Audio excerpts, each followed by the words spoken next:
দর্শক আসসালামু আলাইকুম। আমি এই মুহূর্তে আছি কাপ্তাই সড়কের দুপাশে রাস্তা প্রায় চড়া করা হচ্ছে, কিন্তু এখানে দুঃখের বিষয় হলো এই রাস্তা চড়া করা হলো রাস্তার ঠিক সীমাটা এই জায়গায়, কিন্তু এদিকে যে চলাচল করবে কোনো ফুটপাতের কোনো ব্যবস্থা নেই।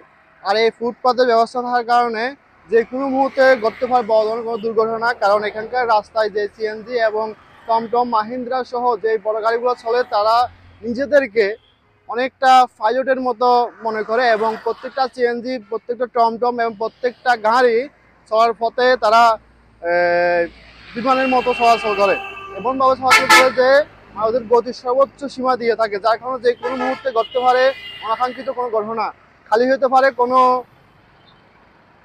মায়ের কোল, এবং কোনো ছেলের আত্মহত্যা হতে পারে বাবা বাবা করে, এবং কোনো বোনের তার স্বামী হারা কন্দনে সারাত কাটবে।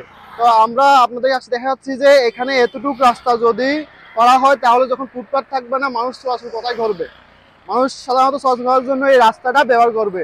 আর রাস্তাটা ব্যবহার করার ফলে যেভাবে গাড়ি চলতেছে আপনারা দেখতেছেন, খুবই মানে দ্রুত গতিতে গাড়িগুলো আসছে, যার কারণে যে কোনো মুহূর্তে বড় ধরনের দুর্ঘটনা করতে পারে। দেখেন এখানে গাড়িগুলো কিন্তু অনেক দ্রুত চলতেছে, এবং আপনারা যারা এই রাস্তায় হাঁটাচলা করেন তারা অবশ্যই দেখেন চিনজিগুলো কেউ দ্রুত চলতেছে। এবং এখানকার যে বাচ্চারা আছে যারা এই বিভিন্ন স্কুল মাদ্রাসা পড়ালেখা করে তারা কিন্তু এই রাস্তা দিয়ে হাঁটাচলা করে।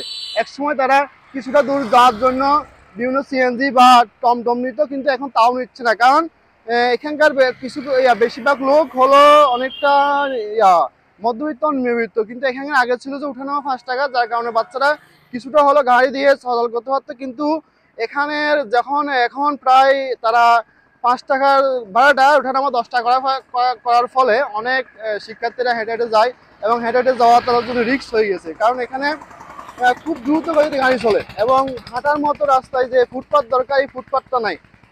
এই যে রাস্তাটা করার আগে কিন্তু ফুটপাথের ব্যবস্থা করাটা খুবই উচিত ছিল, কেননা ফুটপাথ না থাকলে মানুষ কোন কোন জায়গা দিয়ে হাঁটবে, কোথা দিয়ে কিভাবে হাঁটবে? আপনারা দেখতে পাচ্ছেন যে ওখানে একটা বাচ্চা দেখছেন হাঁটে যাচ্ছে, ওই যে দেখতে পাচ্ছেন আপনারা একটা বাচ্চা, তো ওই বাচ্চাটা যে হেঁটে যাচ্ছে, গাড়ি যেভাবে দ্রুত গতিতে আসছে সেভাবে যে কোনো মুহূর্তে বড় ধরনের ঘটনা ঘটতে পারে। কোনো মায়ের কোল খালি হতে পারে, এবং কোনো বাবা তার সন্তানকে হারাতে পারে, কোনো মা তার সন্তানকে হারাই ফেলতে পারে এসব কারণে। তো আমি ঊর্ধ্বতন কর্মকর্তার কাছে এই নিউজের মাধ্যমে জানাতে চাচ্ছি যে আমাদের এখানকার যিনি বর্তমানে দানের শীষ মার্কা দাঁড়িয়েছেন ব্যারিস্টার মিরহাল সাহেব, উনি ওনার ফেসবুক পেজে একটি স্টার দিয়েছেন যে কীভাবে রাস্তায় দুর্ঘটনা কমানো যায়, কারণ এখানকার এই হাঁটাজারির ভিতরে দুর্ঘটনা বেশি ঘটতেছে। কাল একদিন আগে এখানে একজন স্বেচ্ছাসেবক শ্রমিক দলের